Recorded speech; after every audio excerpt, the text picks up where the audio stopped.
ఎన్నికల కౌంటింగ్ అనంతరం ఈ కృష్ణా జిల్లాలో కానీ రాష్ట్రంలో అనేక మంది తెలుగుదేశం పార్టీ జనసేనకు సంబంధించినటువంటి నాయకులు కార్యకర్తలు వైఎస్ఆర్ కాంగ్రెస్ పార్టీ గ్రామ స్థాయి, వార్డు స్థాయి, మండల స్థాయి, నియోజకవర్గ స్థాయి యాక్టివ్గా ఉండేటువంటి లీడర్స్ పైన ఉద్దేశపూర్వకంగా దాడులు చేస్తున్నారు.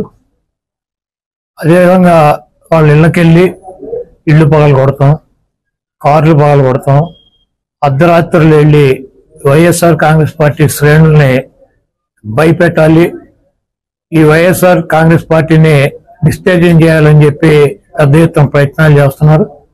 వాటిల్లో కొన్ని చోట్లయితే ఫిజికల్ గా వ్యక్తుల మీద దాడులు చేయటం, కాళ్ళు కొడతాం, చేతులు కొడతాం, తల్ల బాగలు కొడతాం.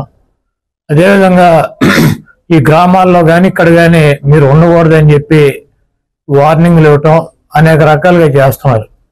వీటికి ప్రత్యక్ష సాక్షులు పోలీసులు దగ్గర ఉండి వాళ్ళు కొడతాంటే వీళ్ళు చూస్తూ నిలబడి ఎంజాయ్ చేస్తున్నారు. ఈరోజు మా దగ్గర పోలీసులు పాక్షిక పాత్ర వహించేటువంటి సన్నివేశాలు, తెలుగుదేశం పార్టీ అల్లరి మోకల్లో మా వాళ్ళ మీద దాడి చేస్తున్నటువంటి సన్నివేశాలు సీసీ ఫుటేజీలతో సహా, ఫోటోలతో సహా మా దగ్గర ఉన్నాయి.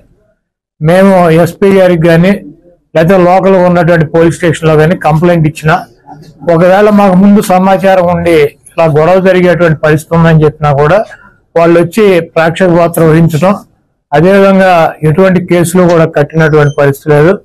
కాబట్టి మేము జిల్లా పార్టీ తరఫున మా దగ్గర ఉన్నటువంటి వీడియోగ్రాఫులతో, ఫోటోగ్రాఫులతో హైకోర్టుకు వెళ్లి ప్రైవేట్ కేసులు వేయాలని చెప్పి నిర్ణయించుకున్నాం. తప్పకుండా దాడులు చేసినటువంటి వాళ్లే కాదు, దాడులు చేస్తుంటే చూస్తున్నటువంటి పోలీసు వ్యవస్థ మీద కూడా కేసులు వేయటానికి సిద్ధంగా ఉన్నాం. అదేవిధంగా వైఎస్ఆర్ కాంగ్రెస్ పార్టీ నాయకులకు కానీ, అదేవిధంగా కార్యకర్తలకు కానీ ఎటువంటి భయం, ఆందోళన చెందాల్సినటువంటి అవసరం లేదు. రేపు 2 రోజుల్లో జిల్లాలో ఉన్నటువంటి ముఖ్య నాయకులందరం కలిసి ప్రతి నియోజకవర్గానికి వెళ్లి దాడులు చేసినటువంటి వాళ్ళ ఇళ్లకెళ్లి ధైర్యం చెప్పేటువంటి కార్యక్రమం చేస్తాం.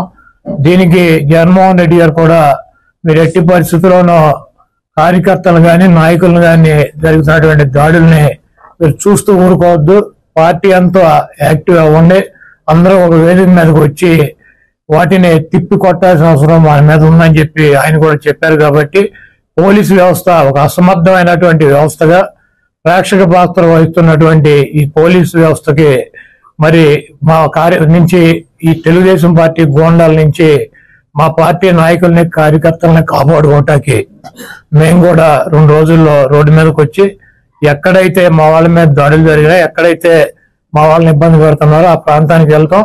ఆ కాన్స్టిట్యున్సీకి కానీ, ఆ జిల్లాకు కానీ సంబంధించినటువంటి నాయకులందరూ కూడా పాల్గొంటారు. ఆ నియోజకవర్గంలో ఉన్నటువంటి లీడర్స్ కానీ, కార్యకర్తలు కూడా పాల్గొంటారు. తప్పకుండా లా అండ్ ఆర్డర్ ఇష్యూస్ కనుక వస్తే దానికి పోలీస్ వ్యవస్థే బాధ్యత వహించాలి. కానీ మనం కూడా అదే విధంగా కక్ష తీర్చుకోవాలి అని కానీ మనం ముందుకు పోతే మనకు కూడా సమస్య వస్తుంది. అదే సమయంలో ఒకటే చెప్తున్నా, తప్పు చేసిన వాడిని క్షమించి పూర్తిగా వదిలిపెడితే కూడా మళ్ళా అలవాటుగా మారుతుంది. తప్పు చేసిన వాళ్లకు శిక్ష పడవలసిన అవసరం ఉంది, చట్టపరంగా శిక్షించాల్సిన అవసరం ఉంది. అదే సమయంలో విధ్వంస రాజకీయాలు, కక్షా రాజకీయాలు కాకుండా ఇవన్నిటిని ప్రక్షాళన చేయాల్సిన అవసరం ఉందని చెప్పి కూడా నేను మీకు తెలియజేస్తున్నా. ఇంకొక పక్క 5 ఏళ్లలో ఎన్నో సంవత్సరాలు చూశాను కానీ కార్యకర్తలపైన దాడులు, హింసా రాజకీయాలు, అక్రమ కేసులు, వేధింపులు, కడాన సోషల్ యాక్టివిస్టులు కూడా ఇష్టానుసారంగా కేసులు పెట్టి హెరాస్ చేస్తే నిద్రపోకుండా వాళ్ళు కాపాడుకున్నాం. ఇంకొక పక్కన అన్ని పార్టీలకు, 3 పార్టీలకు అనుభవం ఉంది. ఈరోజు మీరు చూస్తే ప్రాణాలు తీస్తూ అరాచకంగా ప్రవర్తిస్తూ తెలుగుదేశం పార్టీలో ఒక ఉదాహరణ చూసినప్పుడు అన్ని పార్టీలకు వర్తిస్తుంది. ఏదైతే మన పార్టీకి వ్యతిరేకంగా నేను ఆ పేర్లు చెప్పకూడదు కాబట్టి చెప్పలేదు, కానీ స్లోగన్ ఏమంటే కడాన మెడ మీద కత్తున్న జై తెలుగుదేశం అంటూ ప్రాణాలు వదిలిపెట్టే పరిస్థితికి వచ్చారు. ఇది ఊహించని పరిణామాలు ఇవన్నీ. ఇప్పుడు కూడా కళ్ళ ముందర తిరిగే పరిస్థితి వస్తుంది. అందుకే ఈరోజు మనందరం కూడా ఇవన్నీ గుర్తుపెట్టుకొని, నాకు జరిగిన అవమానాలు చూశారు. నేను అందుకే మా కుటుంబానికి జరిగిన అవమానంతో నేను కూడా భరించలేక బయట వచ్చినప్పుడు ఒకటే శపథం చేసి వచ్చాను. ఆ శపథం, ఇది గౌరవ సభ కాదు, ఇది కౌరవ సభ. ప్రజాక్షేత్రంలో గెలిచి మళ్ళీ ఈ సభను గౌరవ సభగా చేసి అడుగు పెడతానని చెప్పి శపథం చేసి బయట వచ్చాను. ఓసారి ఇవన్నీ చరిత్ర. ఆ శపథాన్ని ప్రజలు గౌరవించారు. గౌరవించిన ప్రజల్ని నిలబెట్టే బాధ్యత మనందరిపైన ఉంది.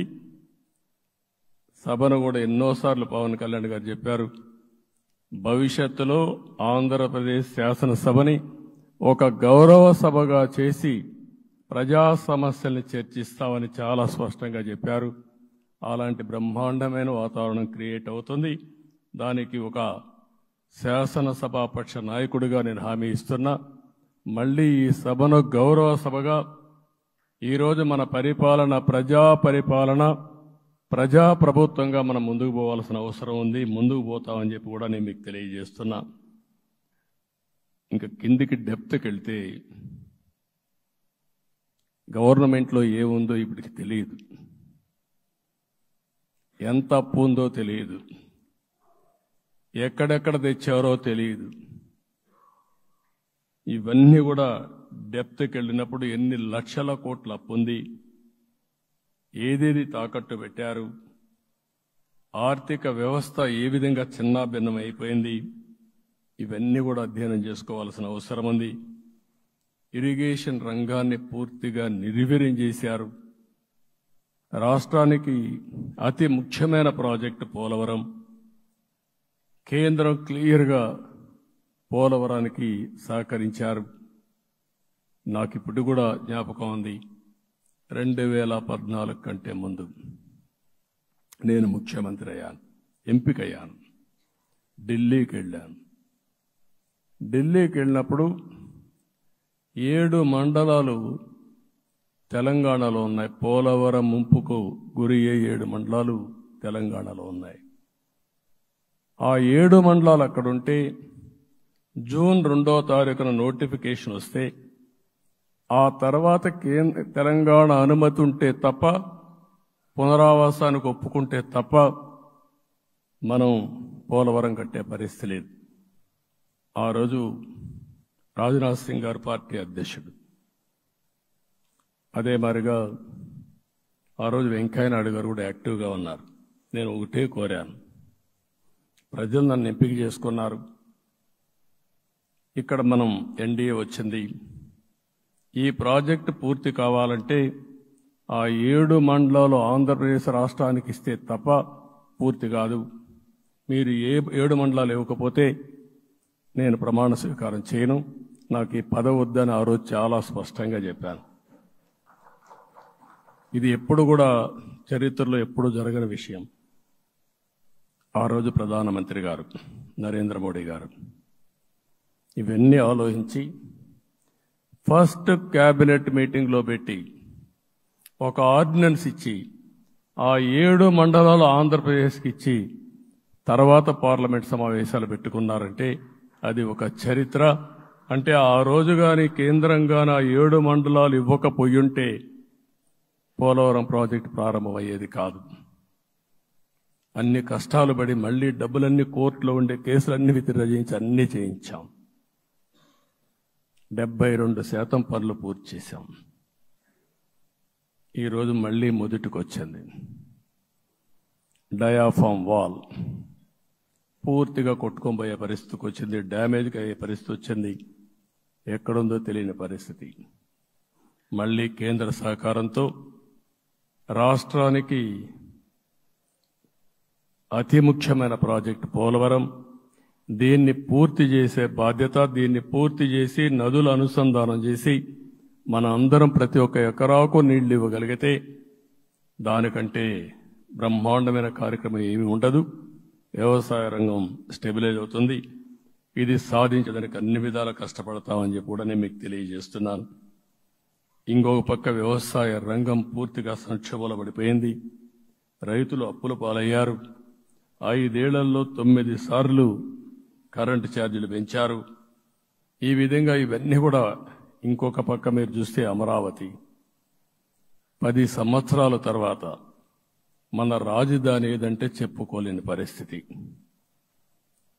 ఇప్పటికి కూడా మనకు గుర్తొచ్చేది ప్రజావేదిక విధ్వంసం. అలాంటి దుర్మార్గమైన కార్యక్రమాలు జరిగాయి. ఇవన్నీ కూడా గుర్తు చేసుకుంటూనే కక్షపూరిత రాజకీయాలు కాకుండా కన్స్ట్రక్టివ్ పాలిటిక్స్కి మనం ముందుకు పోవాల్సిన అవసరం ఉంది. అందుకే ఈరోజు నేను ఒకటే మీ అందరికీ హామీ ఇస్తున్న, మీ ద్వారా ప్రజలందరికీ, మనది ప్రజాప్రభుత్వం. ఇకపైన మన ప్రభుత్వంలో ప్రజావేదికల కూల్చివేతలు ఉండవు.